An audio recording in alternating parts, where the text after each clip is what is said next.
dans cette capsule, après avoir parlé de management renouvelé, management traditionnel, management comparé, les bienfaits d'un management axé sur le produit et la qualité, contre un management axé sur la finance et le profit à tout prix, on va essayer de voir maintenant comment ça fonctionne sur le plan micro, c'est-à-dire dans l'organisation, dans l'entreprise elle-même. Eh bien, dans ce que j'appelle le management traditionnel, ou le capitalisme financier qui va avec, c'est-à-dire le modèle essentiellement des États-Unis, qui nous vient des États-Unis, qui a été théorisé aux États-Unis depuis 2 siècles, eh bien, le management se fait essentiellement sur la base de ce qu'on appelle stratégie, planification stratégique. Et ensuite, cette planification stratégique est transformée en planification tactique, opérationnelle, planification quotidienne et production, etc. Bon. Ce qu'on appelle le PODC, planifier, organiser, décider, contrôler, pour résumer donc ce processus bien connu du management de type US ou de type capitalisme financier ou de type pyramidal ou traditionnel comme je l'ai appelé.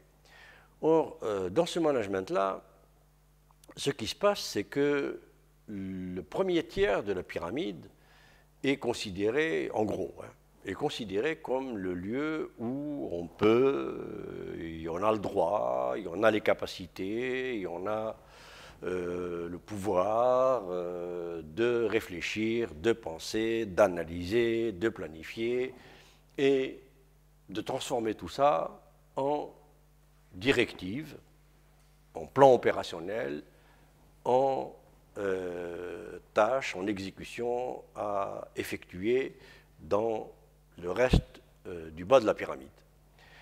Or, malheureusement, ce que ça donne, ça donne un management que j'appelle un management de la réplication. Pourquoi la réplication? Réplication dans le sens de répétition, c'est-à-dire dans le sens où rien de nouveau ne se passe. Pourquoi? Parce que cet espace pyramidal, donc ce management traditionnel, qui est basé sur ce processus qui va de la stratégie, la planification stratégique, à l'exécution et finalement au contrôle, a ce que j'appelle un certain nombre de vices. Le premier de ces vices, c'est qu'il est évident qu'on ne peut mettre au point une stratégie ou une planification stratégique ou une planification quelconque de quelque chose que de quelque chose qu'on peut plus tard contrôler. Bon, je vais essayer de dire ça autrement. On ne peut planifier quelque chose que si et seulement si on a aussi en même temps en tête les éléments, les procédures, les façons, les instruments, etc., pour contrôler la réalisation de ce qu'on a planifié. Alors ça, j'appelle ça un vice. Pourquoi?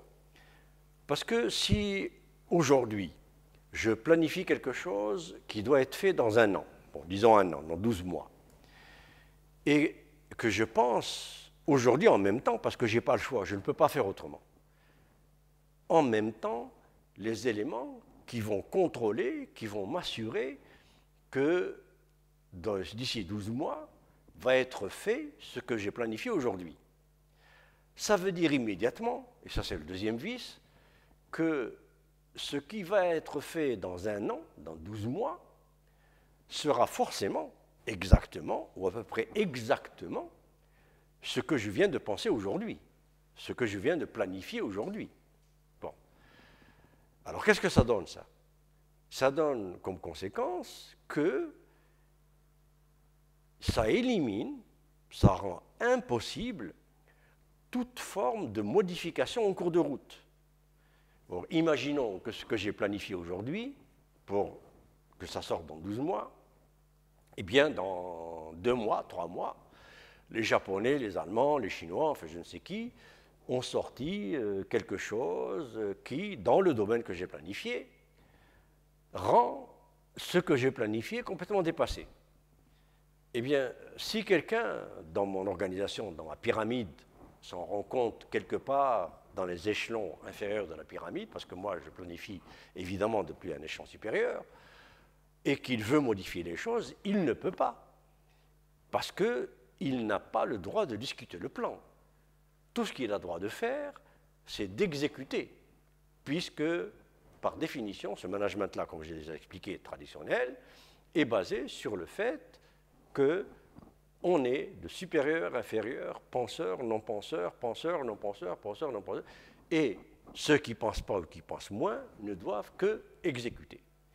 Alors, si moi je ne dois que exécuter, et que je n'ai aucune raison, que je ne vais rien gagner à me bagarrer pour essayer de faire valoir une information, un détail, quelque chose que j'observe qui fait que le plan me paraît dépassé, me paraît... Eh bien, d'abord, je ne vais pas le faire, je n'ai pas envie de le faire, parce que j'y gagne rien. Et ensuite, je sais très bien que ça ne servira à rien, parce qu'on ne m'écoutera pas.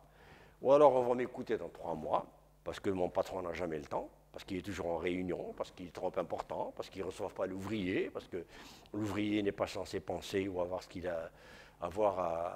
le pouvoir de dire ce qu'il a à dire. Bon, pour toutes ces raisons, ce qui se passe finalement, en abrégé, c'est qu'on a un troisième vice que j'appelle une sorte de cercle vicieux, c'est-à-dire que je ne peux planifier du haut de la pyramide que ce que je sais pouvoir contrôler une fois la chose faite dans 6 mois ou dans 12 mois. Donc tout ça est bétonné, tout ça est fermé, hermétique, intouchable. Tout ce qu'il faut faire, c'est vérifier à chaque étape que ce qui a été planifié a été fait, avec les éléments de contrôle. Et d'un autre côté, je ne peux contrôler les éléments de contrôle dont je dispose aujourd'hui, définissent ce que je peux planifier. Parce que je ne peux pas planifier quelque chose que je ne sais pas comment contrôler ou comment vérifier qu'elle a été faite ou pas. Donc là, on a un cercle vicieux. Je ne peux planifier que ce que je sais contrôler et je ne sais contrôler que ce que je peux planifier. Donc ma manière de faire du contrôle détermine ce que je planifie et ce que je planifie détermine ma manière de faire du contrôle. Aujourd'hui. Et donc, forcément, dans 6 mois, 12 mois, j'en serai au même stade.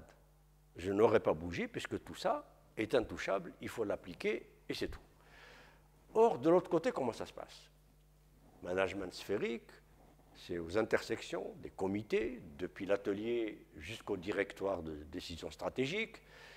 Et remarquez quelque chose de très important, ce sont des comités paritaires, à tous les niveaux. Paritaire, ça veut dire qu'on a le même nombre de membres de ces comités qui viennent des dirigeants, des actionnaires, des propriétaires, et la moitié, exactement, qui vient des ouvriers et du syndicat. Et ils ont tous la même voix. Un ouvrier syndiqué a la même voix dans un comité pour voter, pour déterminer une décision qu'un actionnaire ou un gestionnaire. La même chose.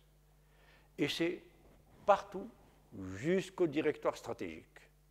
Moitié dirigeants, actionnaires, moitié ouvriers et représentants de syndicats. Et donc là, les décisions qui sont prises depuis le bas, s'il y a des comités au niveau déjà de l'atelier, au niveau du concessionnaire, au niveau des ventes, au niveau de là où se passent les choses les plus concrètes, les plus élémentaires et les plus déterminantes de ce que fait l'organisation, le produit, la vente, le client, le rapport au client, le rapport au produit, le rapport à la machine. Eh bien, là, on a déjà tous les détails, les milliers, les centaines de milliers de petits détails qui apparaissent au niveau de là où les choses se passent, qui sont discutés. Et on les répercute de comité en comité jusqu'au sommet, si je peux parler ainsi, de la sphère, de ce qu'on appelle le directoire. Le sommet stratégique, enfin on peut appeler ça comme on voudra. là où se fait la planification stratégique. Eh bien, c'est ce que Henry Mintzberg appelle la planification, la stratégie émergente. C'est-à-dire que les éléments de planification et de planification stratégique émergent depuis la base et non pas depuis le haut, à partir d'analyses théoriques, abstraites, générales, très vastes, et ensuite, ça se décline en mini-opérations qui doivent s'appliquer jusqu'à la base. Non, c'est l'inverse. Ça vient d'en bas, ça remonte jusqu'en haut. En haut, on synthétise tout ça et on essaie de le transformer en stratégie pour l'année suivante ou l'exercice suivant, et en plan stratégique. Mais ce plan stratégique est constamment discuté et rediscuté au niveau de tous ces comités dont on vient de parler. Ce qui fait que le plan, comme ou au contraire de ce que je viens de dire pour la pyramide de management traditionnel, n'est pas figé, n'est pas bétonné, n'est pas fermé, il est ouvert.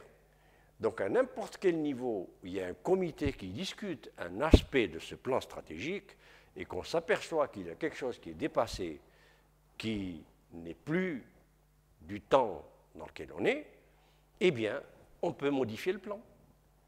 Et ça remonte au directoire, et à ce directoire, on modifie les éléments du plan qu'il faut modifier pour tenir compte de ces changements qu'on a remarqués à un niveau ou à un autre de la chaîne planification-exécution. Donc voilà la fin de cette